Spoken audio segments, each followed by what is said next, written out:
one of the numbers that we do keep, you don't hear me talk about them very often. I'm not big into shooting percentages. I'm not big into those kinds of numbers. But one of them that we do keep is our defensive rebounding percentage. And against Southern, it was 83 point something. 73 to 75 is good. So we were getting 8 to 8.5 of their misses. We just didn't get Bean to miss enough. And that was an area. The reason I bring that up, that was an area, as you know, that had really hurt us on the road. We didn't defend stretches well enough, but we really didn't rebound the ball well enough, and we did that. We felt more like a team with an identity against Bradley, and a lot of that to do with our defense. I thought our rotations were good, and they were late shot clock. Got a shot clock violation in the first half. Our blockouts were pretty good. At Southern, there was still some of that.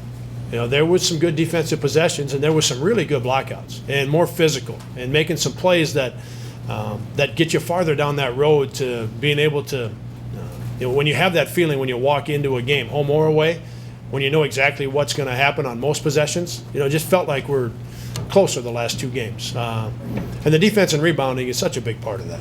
Tomorrow we'll head down to Springfield, and got Missouri State Wednesday night.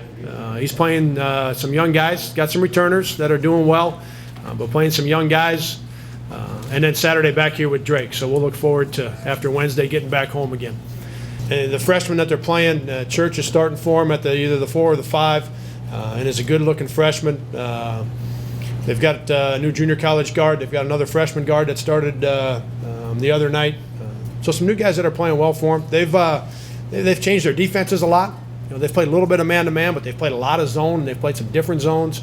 So that could be very different. That had Evansville, really on their heels for the better part of 30 minutes. Evansville had a hard time getting their offense going because Missouri State kept changing their defenses, and so we could see a lot of that Wednesday. We've seen a lot of zone, but we haven't seen the changing zones that we could see Wednesday.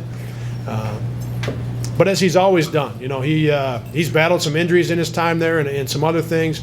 But the one thing about him and the one thing about his guys is they are going to compete. That's the way he's built. So they're going to play extremely hard, and they've played well enough. Evansville's a team that's supposed to, and it looks like they're going to finish in the top 4 in the league.